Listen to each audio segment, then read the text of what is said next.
The slap echoed in the vaulted silence of the private club, a sound so sharp it seemed to cut the air itself. Every man in the room froze, braced for the explosion of violence they knew always followed disrespect. But Viktor Sokolov, the most feared broker in the city, didn't move. He just tilted his head, a slow, dangerous smile spreading beneath his groomed beard. In that moment, his own crew realized something terrifying. His calm was far more frightening than his rage ever could be. Viktor Sokolov wasn't just a businessman, he was an institution. His network controlled ports, unions, and politicians. The woman who struck him was Anya Petrova, a junior auditor who had just discovered his empire was built on a single, fragile lie. So why did he smile? To understand that, you have to go back to the beginning, to the moment a simple paperwork error started a chain reaction that would threaten everything. 6 years before that slap, Anya Petrova was just another number in the system, a brilliant graduate buried in the accounting department of the Federal Port Authority. Her world was spreadsheets and compliance codes, a deliberate choice after watching her father lose his small shipping business to a conglomerate that manipulated customs fees. She believed the system, if applied correctly, was a shield for the little guy. Her meticulous nature made her exceptional at spotting irregularities, a duplicate invoice, a rounded number where there should be a decimal, the ghost of a transaction that shouldn't exist. She filed her reports, and they vanished into the bureaucratic void, but she kept filing them. It was her quiet rebellion. Viktor Sokolov's origin story was written in different ink. He arrived in the city at 17 with a single suitcase and a surname that meant Falcon in Russian, a name he would force the world to respect. His first job was as a dockworker, where he learned two fundamental truths: that every port has a rhythm of legitimate cargo and shadow shipments, and that the men who controlled the shadows wore better suits. He didn't fight his way up, he calculated his way. He identified a bottleneck, the licensing for specialty freight carriers, and offered a consulting service to expedite it. His service worked because he first had the existing license holders gently persuaded to sell, a persuasion that involved strategically leaked tax documents and the occasional, impeccably timed visit from a friendly customs inspector. Within a decade, Sokolov didn't just move goods, he influenced the very channels they flowed through. He gained controlling stakes in two small stevedoring unions. He made campaign donations to 3 city council members on the transportation committee. His public face was the Sokolov Group, a legitimate logistics and hospitality firm that owned the very private club where he would one day be slapped. But his power, the real architecture of his influence, was built on a network of reciprocated favors and unspoken debts. He became the man you saw to solve problems that couldn't go through official channels. His reputation for ruthless efficiency was balanced by a paradoxical code. He never broke his word once given, and he never used violence as a first resort. It was bad for business, he said. It attracted the wrong kind of attention. His crew knew the real punishment wasn't a beating. It was being cut out of the network, becoming invisible to the flow of money and opportunity. Their worlds were parallel lines, never meant to intersect. Anya audited faceless corporate entities. Viktor managed his empire through layers of holding companies and intermediaries. The first thread that would eventually pull them together was a single sheet of paper, a bill of lading for a shipment of industrial magnets, filed at the port on a rainy Tuesday in October. Anya was conducting a routine spot check, a mind-numbing task her colleagues avoided. The shipment was from a known manufacturer to a reputable factory. The weights, codes, and tariffs all checked out, but her eye caught the declarant's signature. It was a perfect match for the one on file, but the pressure was off. In digital forensic accounting, they teach you that signatures are behavioral biometrics. The pen stroke, the weight distribution, the hesitation, they're as unique as a fingerprint. This signature was a copy, a high-quality scan printed onto the form. Someone had stamped a real official's signature onto a fraudulent document. She flagged it. Her supervisor, a man 2 years from retirement, sighed. "Petrova, it's one form in 10,000. The cargo cleared. The duties were paid. Who gains? The declarant's credentials were compromised, Anya insisted. If we don't report it, their digital seal could be used again for something that isn't just magnets. File the report, he said, turning back to his screen. She did, and as before, it sank into the abyss. But this time she kept a copy. She didn't know why. A feeling in her gut, the same one her father described having before the bankruptcy papers arrived. Meanwhile, Victor was dealing with a problem of a different magnitude. A new player, a syndicate out of Odessa, was trying to muscle in on his premium freight lanes. They were old school, loud, and bloody. They'd already firebombed a warehouse not under Victor's protection, a clear message. His inner circle, men like the enforcer Igor and the fixer Dmitri, expected a brutal, symmetrical response. Show strength, sink one of their ships, make an example. Victor called a meeting in the back room of his club. He laid out a different plan. "We are not pirates," he said, his voice calm. "We are businessmen. They use fire. We use ice." His plan was Byzantine in its complexity. He had Dmitri leak fabricated financial records to a particularly ambitious investigative journalist, suggesting the Odessa group was siphoning EU development funds. He had Igor quietly purchase the debt of 3 key drivers the syndicate used, then offer them better contracts with his own affiliated company. Within 6 weeks, the Odessa group was entangled in a very public corruption scandal and facing a logistics collapse. They retreated, outmaneuvered without a single shot being fired. His crew was in awe. His calm, strategic mind was his ultimate weapon. But every system has a weakest link. In Victor's, it was a mid-level accountant named Leo, a man with a gambling addiction he kept secret. Leo was responsible for managing the special fees, the bribes paid to various officials. To cover a catastrophic loss at an underground poker game, Leo began skimming. Just a few percent from each transaction, a rounding error in Victor's vast cash flow. To hide the skim, he had to falsify the payment records. And to falsify those records convincingly, he needed authentic-looking documentation from the recipient's end. This is where the parallel lines began to curve. Leo, in a panic, reached out to a forger he knew. He needed a digital copy of a specific Port Authority official's signature stamp. The forger delivered, and the document Leo used it on. A fabricated customs clearance form for a different, non-existent shipment. He buried the cost in a mountain of legitimate transactions. Anya's flagged report on the magnet shipment, the one with the copied signature, finally landed on the desk of a new department head, a woman named Talia Vance who was cleaning house. Vance saw a pattern others missed. She started a quiet internal audit, pulling every document filed under that declarant's code for the past 18 months.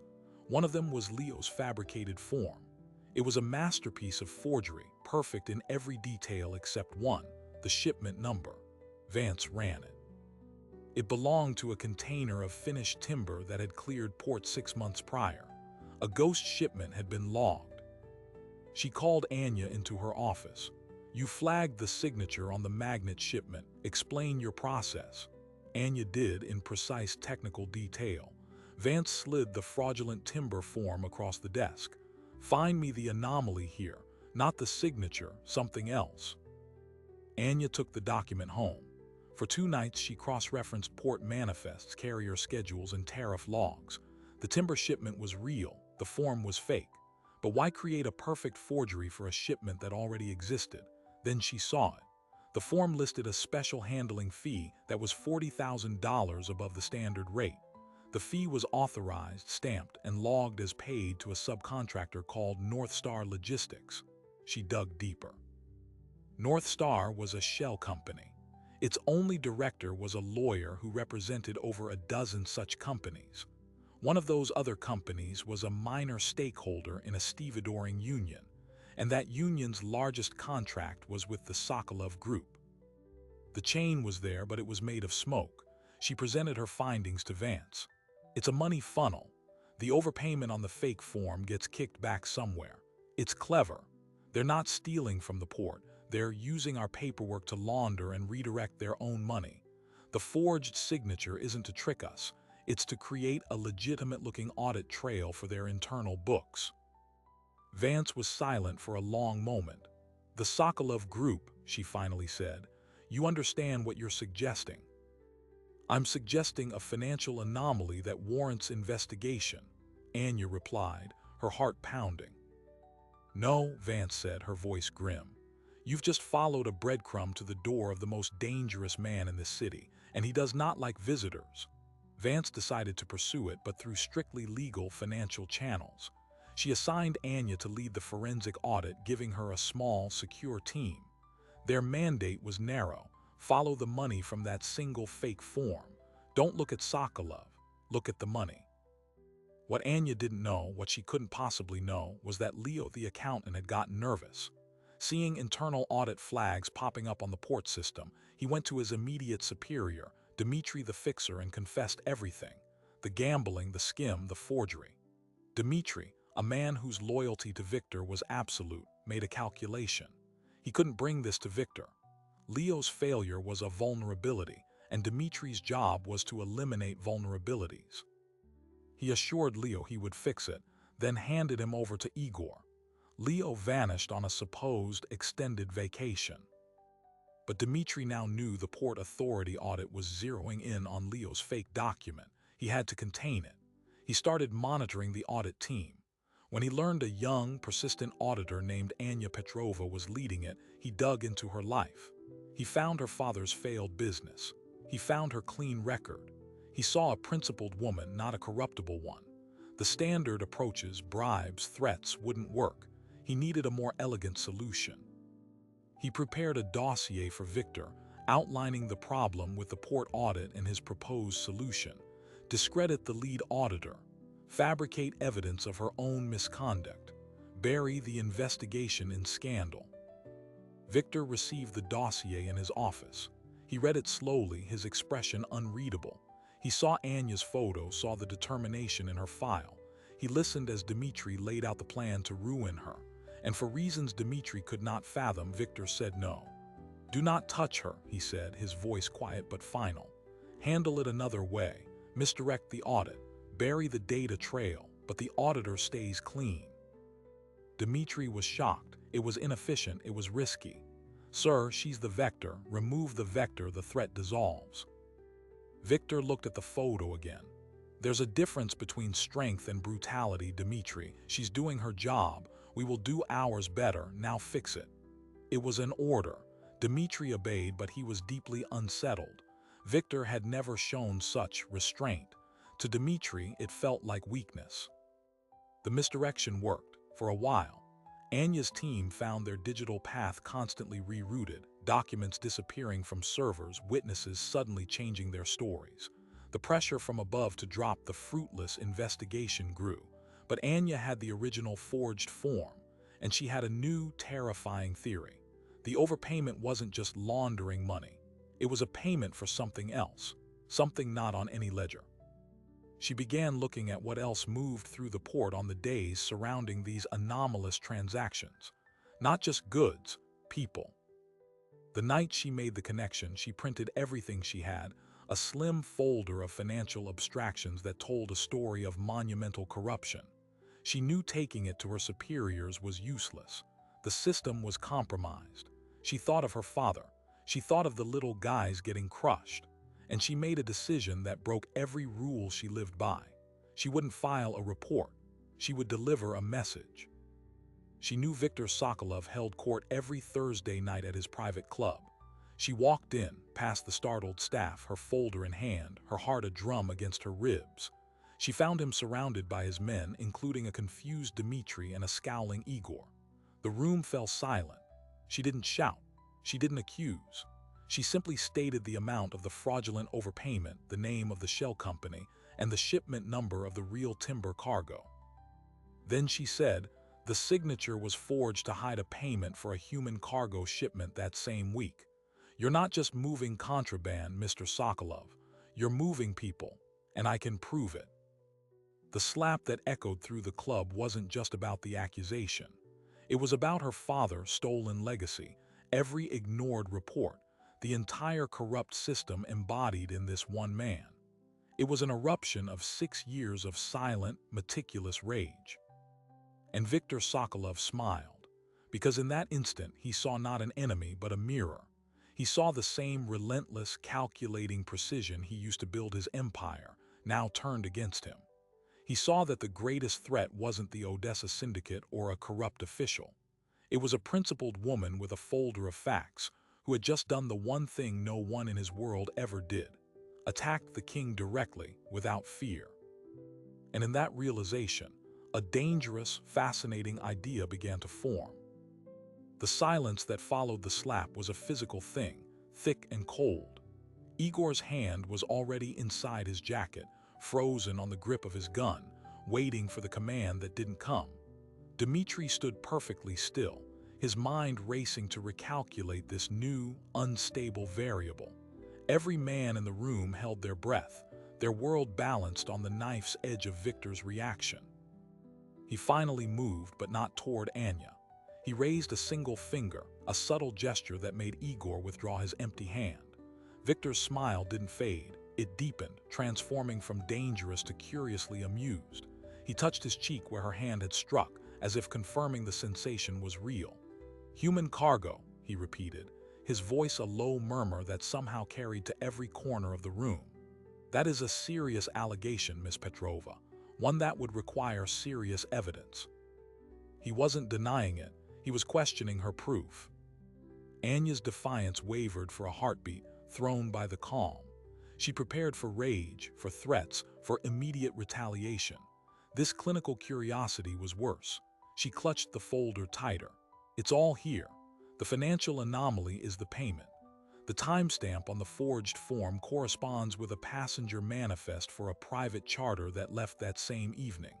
The charter was booked by a subsidiary of your holding company." "A coincidence of scheduling," Viktor said, his head still tilted. "The port handles thousands of movements daily. You are connecting dots that do not belong to the same picture." "The dots form a ledger," Anya shot back, finding her nerve in the data. "And your accountant, Leo, was the one connecting them, until he suddenly took a vacation 2 weeks ago. Where is he, Mr. Sokolov?" A flicker of something, surprise perhaps, crossed Dmitri's face before he controlled it. Viktor's eyes didn't leave Anya's. "I do not keep track of every employee's holiday plans. You seem to be better informed than my own HR department." He took a slow step toward her, not threatening but reducing the space, forcing her to hold her ground.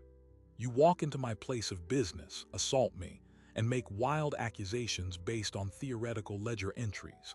This is not how audits are conducted." "This isn't an audit," Anya said, her voice trembling only slightly. "It's an indictment." Viktor laughed then, a soft, genuine sound that was more terrifying than any shout. "An indictment requires a prosecutor. You are a junior auditor with a folder. You have no authority here." He stopped an arm's length away. "But you have courage.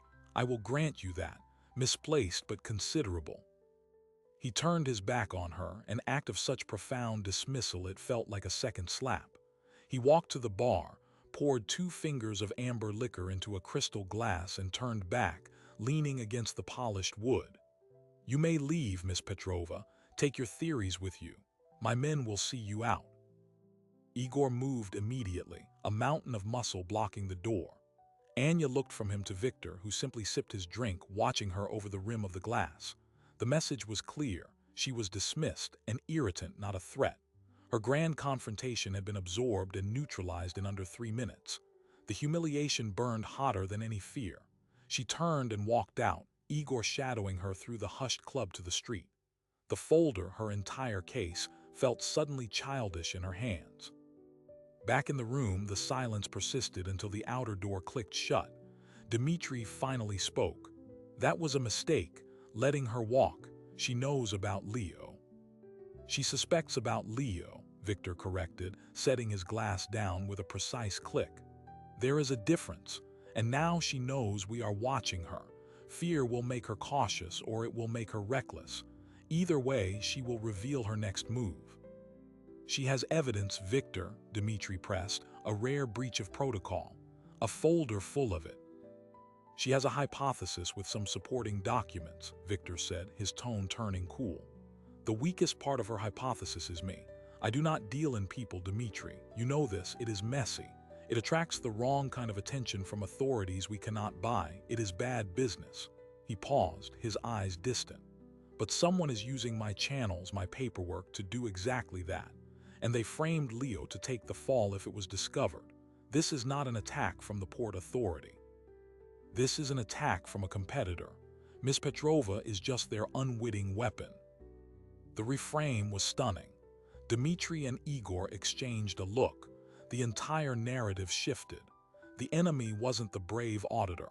It was a rival who had manipulated her into striking at Victor. You think the Odessa group, Igor grunted. Too crude, Victor said. This is subtle. This is someone who understands systems, who knows how to plant a seed in the right soil. He looked at Dmitri. You said your solution was to discredit her. That would have played directly into their hands. We would be attacking the symptom, not the disease. Now we have a new path. We have the symptom delivered to our door. You want to use her? Dmitri asked, understanding dawning. I want to follow her, Victor said. She will lead us to the people who gave her that passenger manifest. She is a compass pointing to my real enemy. Protect her. Not obviously, but ensure no harm comes to her. I want her digging. I want her angry. I want her to find everything they planted for her to find. It was a breathtaking gambit. Use the person trying to destroy you as your own investigative tool. The calm after the slap wasn't weakness. It was the first move in a much deeper game. Anya, meanwhile, stood on the cold sidewalk, trembling with adrenaline crash. She expected to feel powerful, vindicated. She felt hollow and foolish. He looked at her like a child throwing a tantrum. She called Talia Vance, her voice shaky. I did it. I confronted him. Vance was silent for a long beat. That was monumentally stupid, Anya. Where are you? Outside his club. Go home. Do not go to your apartment. Use the safe house we arranged for the whistleblower protocol. Do not touch your personal accounts. I am sending a security detail. Do you understand? You are now a target. The reality of her situation crashed down. She wasn't just an auditor anymore. She was a player in a game she didn't understand the rules of. The safe house was a sparse, anonymous apartment. The security detail were two stern men who spoke little. They took her folder, copied everything, and gave her a secure laptop. Director Vance's orders: continue your work from here. You are on administrative leave from the Port Authority. Officially, you are on stress leave. Unofficially, you are our only thread. Alone that night, Anya re-examined every document. Victor was right about one thing: the evidence was circumstantial. The payment, the forged form, the charter flight, they were links in a chain, but the chain wasn't closed. It didn't physically connect to Viktor Sokolov. It connected to shell companies, to missing accountants, to a network. She had accused the spider at the center of the web, but she couldn't trace the silk back to him directly. The realization was a cold shower.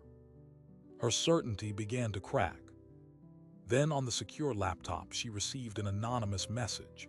It contained a single file, a digital scan of a handwritten ledger page. It was in Russian. The entries were cryptic, but one column contained amounts of money. Another contained initials, and next to one large entry dated the day of the timber shipment were the initials VS and the word Project Transport. Her blood ran cold. This was it, the smoking gun. A private ledger tying Victor directly to a transport project on that exact date. It had arrived too perfectly, too conveniently. She remembered Victor's words: "You are connecting dots that do not belong to the same picture." Was this dot real, or was it being handed to her? She had the technical skills to analyze the file metadata. It had been created 2 days ago. It had been digitally modified from an older document template. It was a forgery, a very good one, but a forgery nonetheless. Someone was feeding her evidence, strengthening her case against Victor. But who and why? The next morning, Vance visited, her face grim. The Deputy Minister of Trade called me. He suggested, very strongly that the investigation into the Sokolov Group's port activities was harming the city's business climate. He said to drop it or lose our departmental funding. "They're bought," Anya whispered. "Or threatened," Vance corrected. "The point is, we are out of time. I can protect you for maybe 72 more hours. After that, my authority evaporates. We need irrefutable public evidence, or this all disappears and you disappear with it." Anya made a decision. She couldn't trust the system. She couldn't trust the evidence appearing magically in her inbox. There was only one person who knew the truth about what moved through his ports. The man who smiled when she slapped him. She needed to look him in the eye again, without the shield of her folder, and see what was really there. She gave her security detail the slip, a simple ruse involving a fire alarm in the building. She took a series of taxis, doubling back, and arrived at the Sokolov Group's corporate headquarters. It was a gleaming tower of steel and glass, the absolute picture of legitimate success. She walked into the vast marble lobby and approached the reception desk. "I need to see Viktor Sokolov. Tell him Anya Petrovna is here, and that I'm not carrying a folder." The receptionist made a call, her eyes wide. Moments later, Dmitri appeared from a private elevator. He looked at her with no expression. "This is unexpected." "Is he here?" Dmitri studied her, then gave a curt nod. "Come." The elevator ascended to the penthouse office. The view was even more commanding than from his club.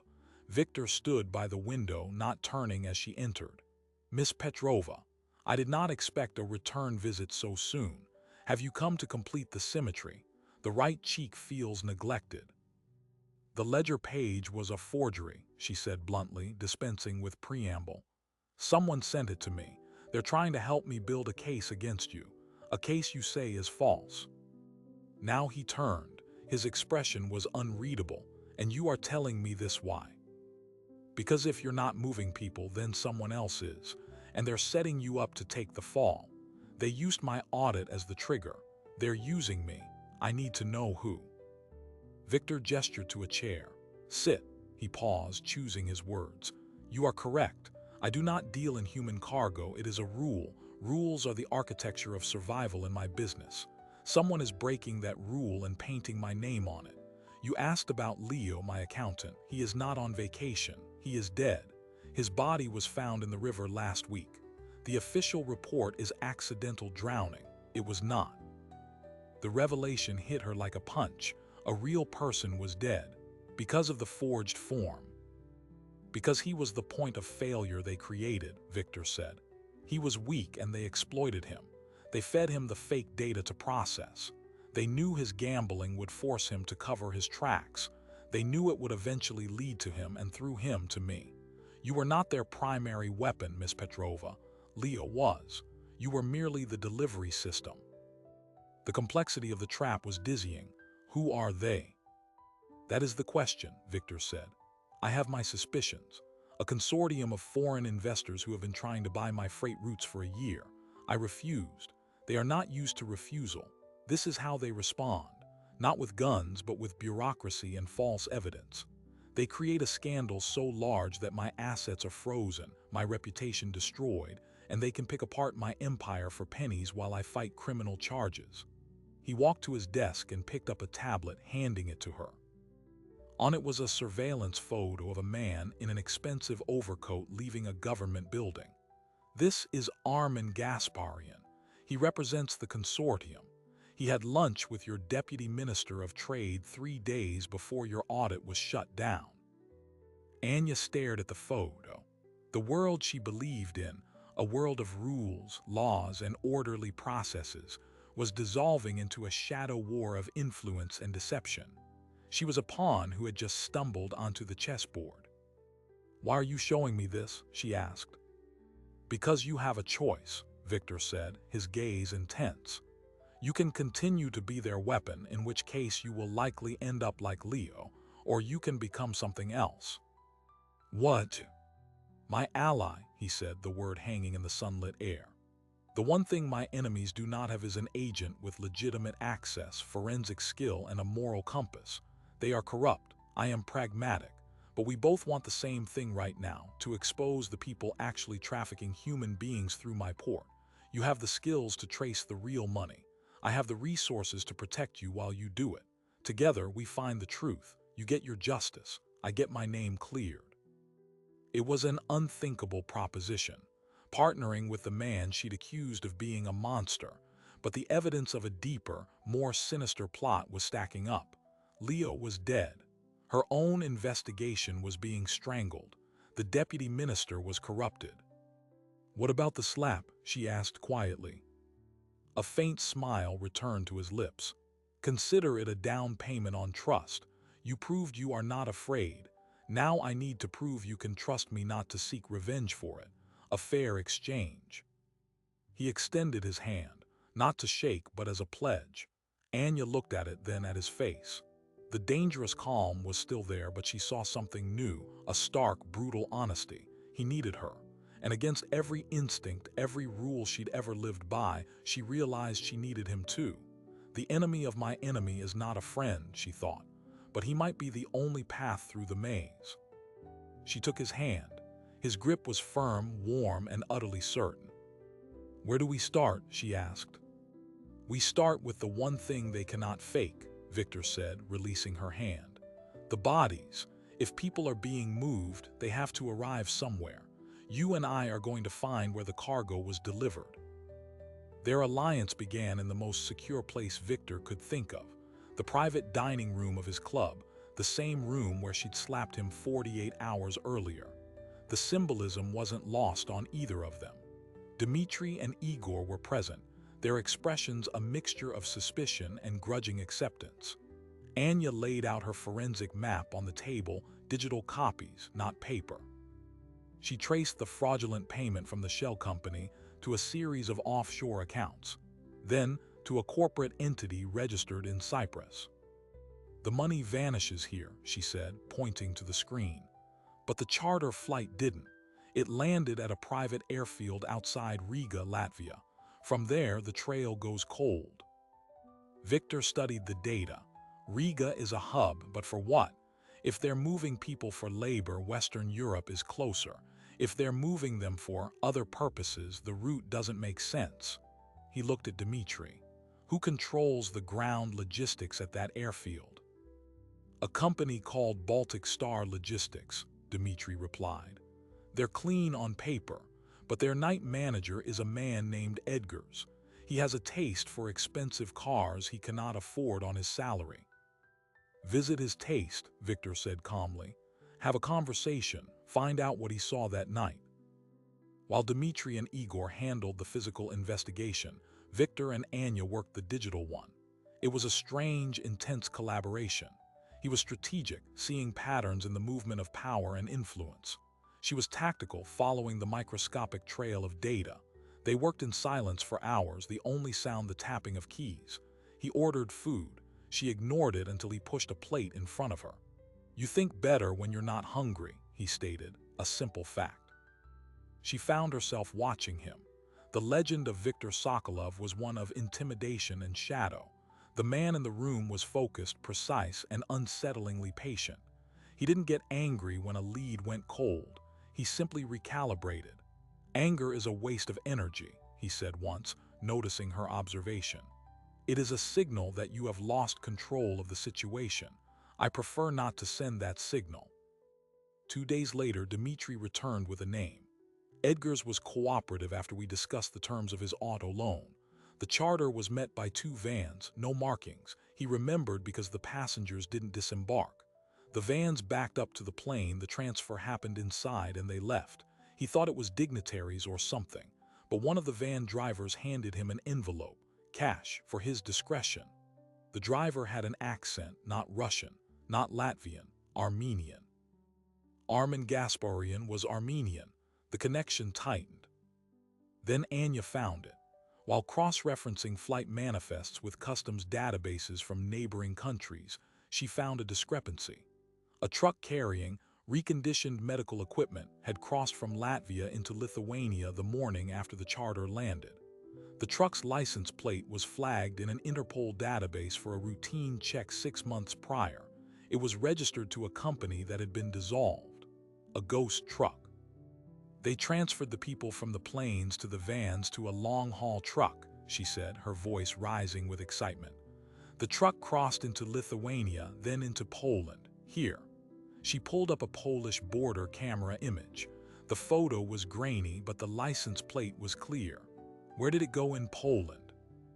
Victor's network extended into Eastern Europe, but Poland was contested territory. He made calls. An hour later, he had an answer that turned the room ice cold. The truck's destination was a decommissioned pharmaceutical warehouse outside of Warsaw. The warehouse was leased to a research foundation called the Havenbrook Institute.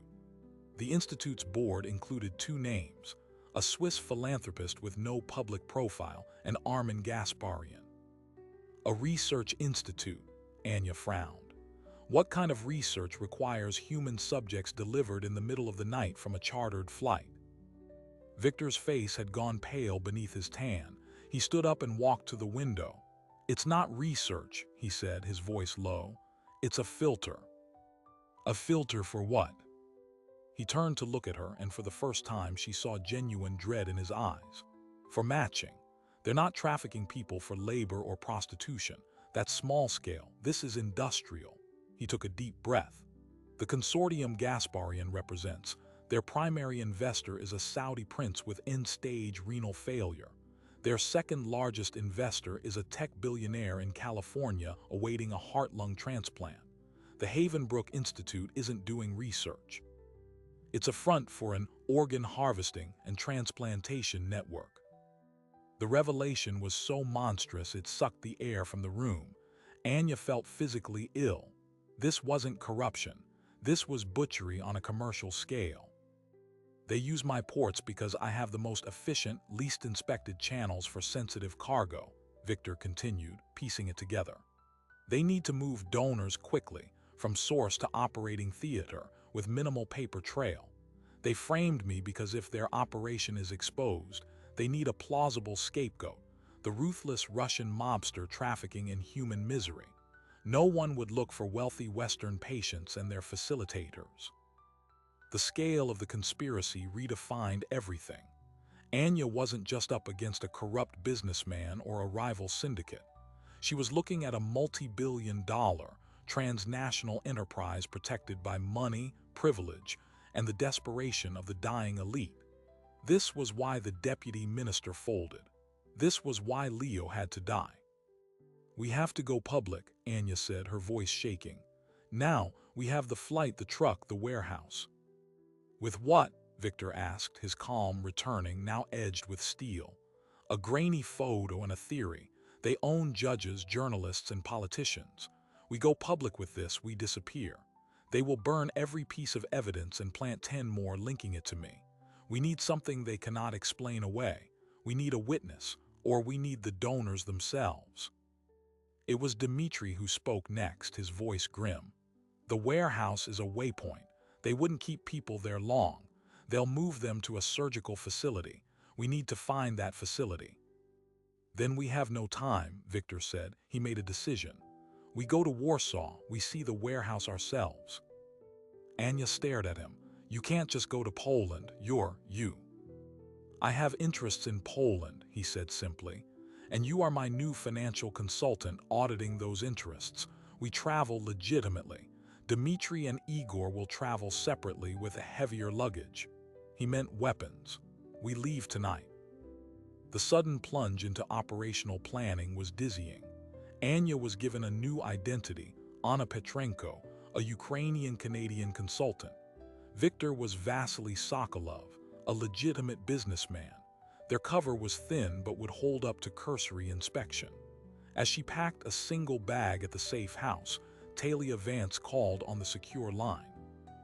Anya, where are you? My security team lost you. What are you doing? Following the evidence, Anya said, choosing her words carefully. The deputy minister just resigned, citing health reasons. The port investigation has been officially terminated. Anya, it's over. You need to come in. I can still protect you if you stop now. Anya thought of the ghost truck, the warehouse, the filter for human beings. I can't stop, Talia. I'm close to something real. If you're with Sokolov, you're not safe, Vance said, her voice breaking. He's using you. When you've served your purpose, he'll discard you, or worse. I know, Anya said softly, but he's the only path I have left. She ended the call. The flight to Warsaw was tense. They sat in first class, barely speaking. Victor worked on a laptop, his brow furrowed. Anya stared out the window at the clouds, wondering if she'd lost her mind.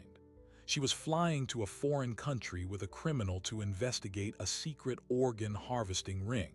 This was not in the auditor's handbook. They landed at night. 2 cars met them, Dmitri and Igor in one, Victor and Anya in the other. The driver was one of Victor's Polish contacts, a wiry man named K.R. Zistov. They drove straight to a district of warehouses on the city's outskirts. K.R. Zistov parked a kilometer away in the shadow of a half-built residential block. The Havenbrook warehouse is there, he said, pointing to a low, dark building surrounded by a high fence. It has cameras, motion sensors. It is not empty. Through binoculars, Anya could see a single light over a loading bay door. No movement. Then, at exactly 11 p.m., a white panel van approached the gate. The gate opened automatically. The van drove inside, the gate closed. Delivery, Victor murmured. 15 minutes later, the van left. Then, 30 minutes after that, a different vehicle arrived. A sleek black ambulance with no markings. It too was admitted. They're doing screenings, Anya realized, horror dawning. The van brings people in. The ambulance takes them to the surgical facility after they're matched and prepped. Victor's phone buzzed. A text from Dmitri, who was surveilling from a different angle. Second ambulance approaching. 2 guards on perimeter, armed. We need to get inside, Anya said. We need proof, photos, records, anything. Too risky, Victor said. The guards are professional, not local muscle. This is Gasparian's private security, ex-military. Then we wait for a transfer, Anya insisted. We follow the ambulance to the real facility. That's the prize. They waited in the cold car for 4 hours. Just before dawn, the gate opened again. The black ambulance emerged, followed by a second one. They turned in opposite directions, a classic counter-surveillance tactic. We have to choose, K.R. Zistov said. Victor didn't hesitate. Follow the one heading east toward the city center. The surgical facility will be in a place with reliable power, medical infrastructure, and privacy, not another warehouse. The tale was delicate. K.R. Zistov was expert, keeping 2 cars between them. The ambulance wound its way through waking Warsaw streets, then turned into the discreet, tree-lined driveway of a private clinic called the Warsaw Center for Advanced Medicine. It was a beautiful, modern building, all glass and steel, in an affluent neighborhood. A sign advertised cutting-edge surgical services and discreet concierge medicine. It was the perfect cover. The ambulance drove around to a rear entrance, out of public view. This is it, Anya breathed, taking pictures with a long lens. This is where it happens. As they watched, a figure in surgical scrubs emerged from the back door to smoke a cigarette. He pulled out his phone, his face illuminated by the screen. Anya snapped several shots. The man finished his cigarette and went back inside. Victor was on his phone, texting rapidly. I'm having the license plates of every vehicle in that lot run. I'm cross-referencing the clinic's ownership. We need to know which doctors are on staff, which patients are registered. But Anya was staring at her camera's digital display, zooming in on the face of the man in scrubs. She knew that face. She'd seen it before in a trade journal. His name is Dr. Felix Brandt, she said, her voice hollow. He's a world-renowned transplant surgeon from Zurich. He gave a keynote at a medical ethics conference I attended last year. His speech was about the humanitarian duty of medicine. The hypocrisy was so profound it felt like a physical blow. The pieces were coming together, forming a picture of breathtaking evil. Victor's phone rang. He answered, listened, and his expression hardened into something terrifying. He ended the call and turned to Anya. We have to go, now. What is it? Gasparian knows we're here. My contact who was running the plates was just picked up by Polish internal security. We've been made. They sped away from the clinic. K.R. Zistov drove evasively, taking sudden turns. Where to? He asked. The airport, Victor said. We need to get out of Poland immediately. But the evidence, Anya protested. We are the evidence now, Victor cut her off. And we are about to become targets in a foreign country with no backup. We have the clinic's location. We have the doctor's face. We have the warehouse. It's enough to act, but not from here. As they neared the airport, Dmitri called. We have a problem. Our flight is canceled. All commercial flights for the next 24 hours are grounded due to a security alert. The private terminals are being monitored. They've closed the net. Victor swore, a rare crack in his composure. They have influence with the Polish security services. They're trapping us here. What do we do? Anya asked, fear rising in her throat. Victor thought for a moment, then looked at K.R. Zistov. You have the safe house in the countryside. Yes, but it is remote, if they find us there. It's our only option. We go to ground, we wait for an opening. They changed cars twice, using prearranged vehicles Victor had secured through his network. They drove for 2 hours, leaving Warsaw behind, heading into the forested countryside. The safe house was a modest hunting lodge, cold and dark. They entered, and Igor immediately began setting up perimeter alarms. Dmitri checked communications equipment. Anya stood in the middle of the rustic main room, hugging herself against the chill. Victor lit a fire in the hearth. The orange light danced on his face. We have what we need, he said quietly to Anya, but getting it out is the problem. Gasparian will have every exit route sealed. He'll be looking for us. He can't let us leave Poland alive. So what's the plan? She asked, trying to sound steadier than she felt. The plan, Victor said, is to make the story too big to kill.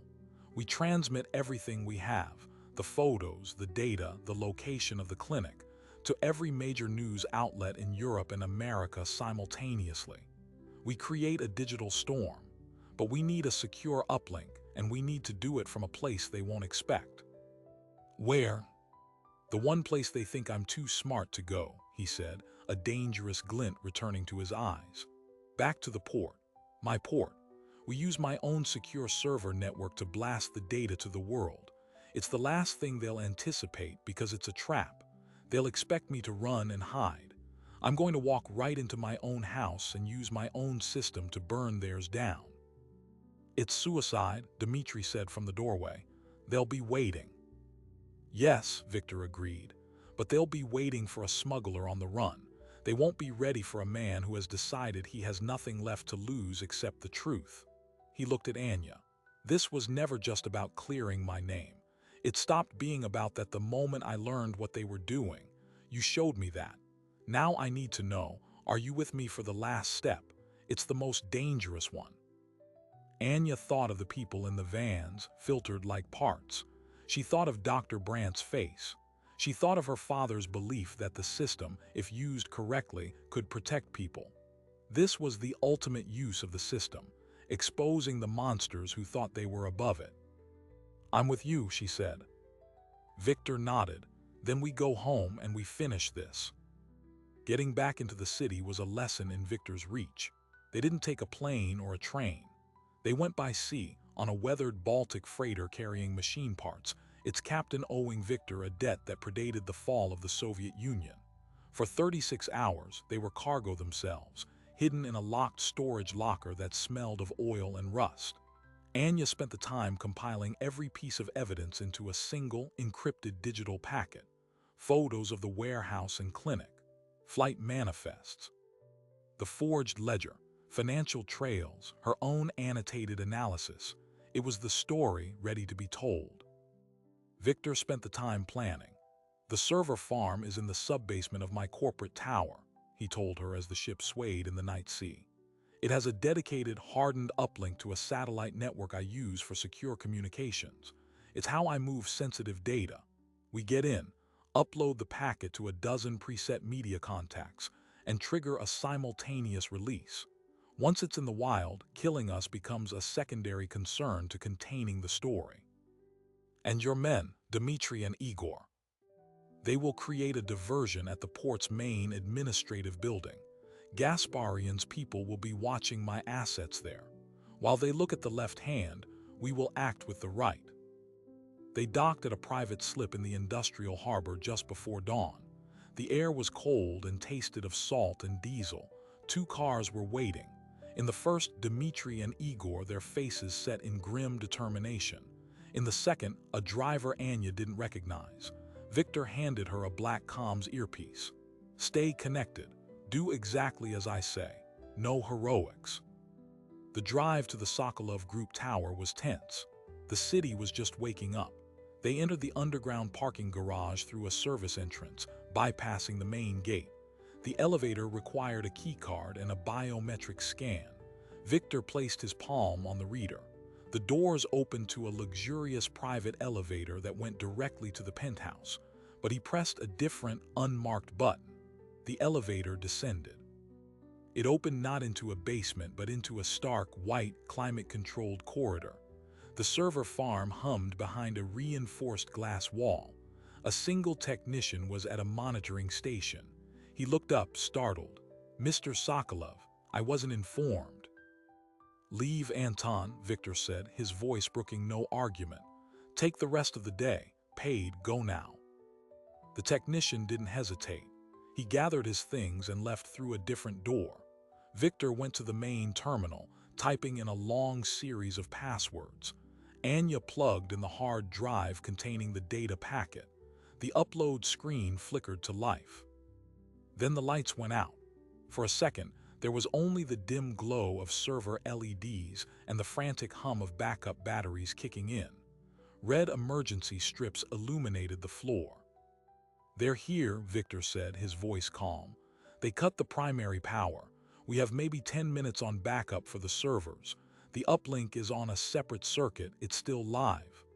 He continued typing, his fingers flying across the keyboard. Anya's earpiece crackled. It was Dmitri, his voice tight with static. "We are engaged at the port building. Heavily armed team, not police. They were waiting. We are pinned." Gunfire echoed through the comms, then it went dead. "They knew," Anya whispered, a cold dread settling in her stomach. "They knew both parts of the plan." Victor didn't look up from the screen. Of course they did. Gasparian has resources. He would have anticipated a return to my stronghold. The port diversion was a predictable move. He used it to draw my fighters away. A progress bar on the screen crept forward, 20%. This is the only move that matters now. The main door to the server farm blew inward with a deafening crash. Smoke filled the corridor. 3 figures in black tactical gear, faces obscured, swept in with rifles raised. Anya ducked behind a server rack. Victor remained seated, his back to them, still typing. 30%. "Step away from the terminal, Mr. Sokolov," the lead operative commanded, his voice electronically distorted. Victor ignored him. 40%. "I said step away." The man's rifle was aimed directly at Victor's back. Anya acted without thinking.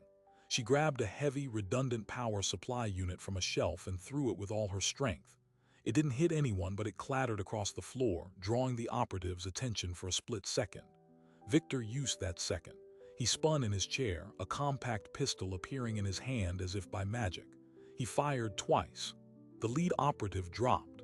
The other 2 returned fire, bullets pinging off server racks and shattering glass. Victor was already moving, pulling Anya down behind a solid bank of processors.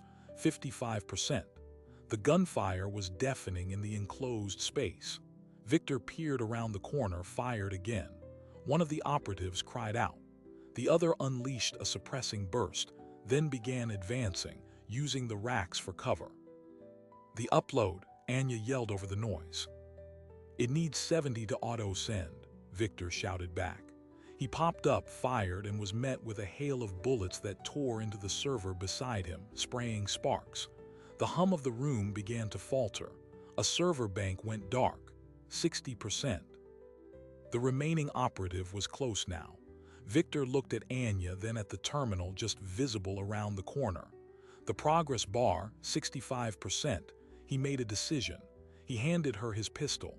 "Cover me." "What? No."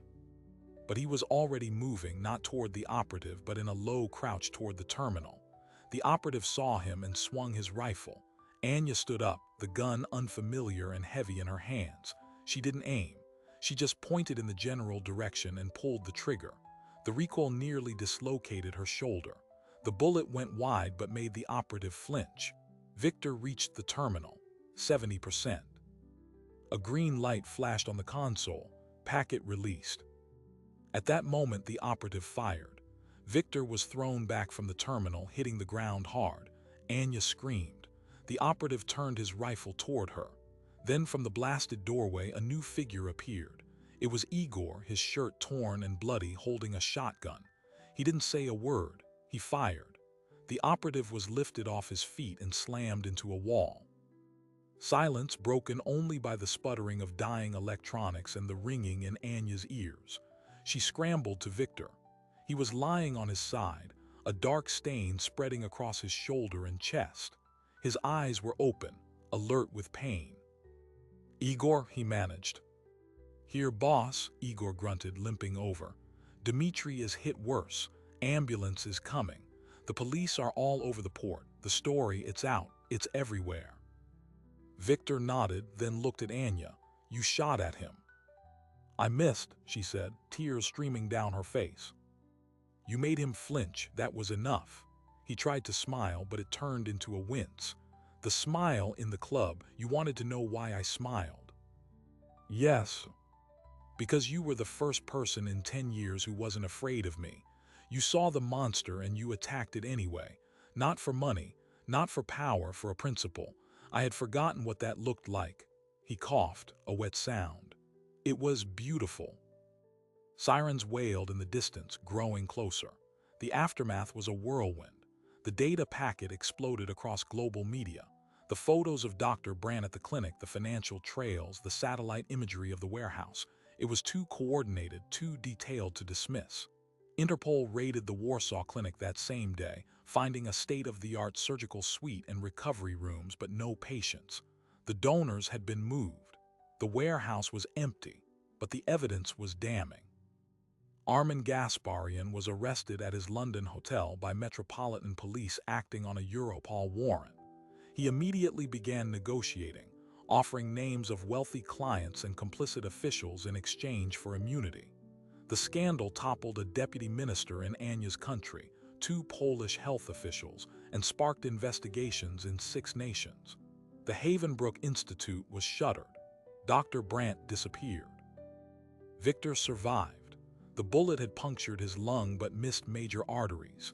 He recovered in a private hospital under police guard. He was charged with a litany of crimes: fraud, money laundering, conspiracy. But the narrative had shifted. He was no longer the prime villain. He was the complicated source who helped expose a greater horror. His legal team, the best money could buy, began the long process of negotiating his fate. Anya Petrova became a reluctant public figure. She gave one press conference, stating the facts without embellishment. She refused all interviews afterwards. The Port Authority offered her a promotion, which she declined. She resigned. 3 months after the server farm shootout, she visited Victor at the detention facility where he was being held pending trial. They sat in a secure visiting room, a plexiglass barrier between them. "They're offering a deal," he told her. 10 years in a minimum security facility. Full cooperation on dismantling my remaining business interests. The properties will be sold, the proceeds going to a victims' fund for trafficking survivors.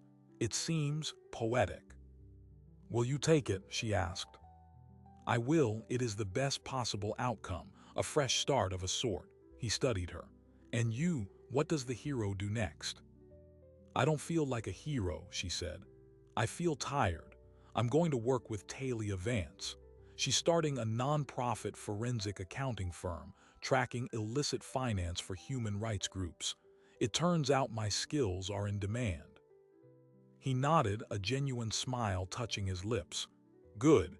Use the system to fix the system." He paused. "I never thanked you for the slap. It was the wake-up call I didn't know I needed." Anya finally asked the question that had haunted her. "That day, you told Dmitri not to discredit me. Why? Before you knew about Gasparian, before any of this. Why protect me?" Victor was silent for a long time, looking down at his cuffed hands. "Because when I looked at your file, I saw my younger sister's face. She had that same stubborn light. She believed in rules, in fairness. She was killed in a crossfire between rival gangs when I was 22. I was in that life, but I thought I could keep her separate from it. I was wrong." He met Anya's eyes through the glass. "You were not my sister, but you had her light. And I had spent my life building a world that extinguishes that light. I could not be the one to do it again. It was that simple." The final piece clicked into place. His code, his restraint, his unexpected mercy, it wasn't just strategy. It was a ghost, a penance. Anya didn't know what to say. "The trial will be a spectacle," Victor said, shifting back to the present. "You may be called to testify." "I know. Tell them the truth, all of it, even the part where we worked together, especially that part." He stood, signaling the end of the visit. "Goodbye, Anya Petrova. Try not to slap any more businessmen. They might not smile." She watched him be led away by the guards. The man who built an empire on shadows was walking into the light of justice, and he seemed, for the first time, at peace. The story made headlines for weeks, then faded, replaced by new scandals. But the ripples continued. New port regulations were passed. International treaties on organ trafficking were strengthened. Viktor Sokolov's empire was dismantled, brick by legal brick. Anya did testify. She told the whole truth. When Victor was sentenced, she was in the courtroom. He glanced at her once, gave a slight, almost imperceptible nod, and then turned to face his future. On the steps of the courthouse, reporters mobbed her. "Do you think justice was served?" one shouted. She stopped, looking at the crowd. She thought of Leo, dead in the river, of the unknown people in the vans, of Victor's sister. "Justice is a ledger," she said finally, her voice clear. "And today we balanced one line, but the accounting is never finished." She walked away, leaving the noise behind, ready to begin her own new chapter, one spreadsheet, one truth at a time. So what really happened in that private club when Anya Petrova defied Viktor Sokolov? On the surface, it was a physical challenge to his authority. But beneath that, it was a collision of two opposing forces, one built on controlling systems from the shadows, the other on upholding them in the light. Her slap was a demand for accountability. His smile was the terrifying recognition that she might be the one person who could actually hold him to account. This story reveals a profound psychological truth explored in the research, that in hierarchies of power, a calm response to defiance can be far more destabilizing than rage. Anger confirms the bully's playbook. Calm suggests a game so advanced, the rules are unrecognizable. Victor's crew wasn't frightened of violence that day. They were frightened of the unknown calculus behind his smile. They realized their leader was no longer playing by the only rules they understood. The journey from that slap to the courtroom was about the redemption of a principle. Anya's father believed in a fair system. Victor's sister believed in a safe world. Both those beliefs were casualties of the gray spaces where Victor operated. In their unlikely alliance, they didn't just expose a horrific crime ring. They proved that the most resilient force isn't brute power or blind rules, but the unpredictable alchemy of conscience and strategy working together. Victor needed Anya's moral compass to find his way out of the labyrinth he built. Anya needed Victor's ruthless resources to survive long enough to tell the truth. The ledger, as Anya said, is never balanced. Armin Gasparian cut a deal. The wealthy clients who sought illegal transplants were rarely named publicly. The global network adapted, finding new routes, new vulnerabilities. True monsters are hydras. You cut off one head, others grow, but a precedent was set. A light was shown. The system, however imperfect, was forced to twitch in response. Viktor Sokolov traded his empire for a prison cell and a sliver of peace. Anya Petrova traded her faith in simple rules for the harder, more vital work of auditing the darkness. The crew who witnessed the slap learned that the most feared man in the room was ultimately afraid of losing the last flicker of his own humanity. And we, the audience, are left with a question that resonates far beyond this one story. When confronted with a corrupt power, do we have the courage to be the unexpected variable? The principled slap that triggers not a war, but a reckoning. These are the stories that matter, the collisions in the gray areas that define who we are. If you want to uncover more narratives where the underdog's courage meets the king's unexpected code, where a single moment changes everything, make sure you're part of this channel. Hit subscribe and turn on notifications, because the world is full of untold stories, and the next one is waiting for you right now.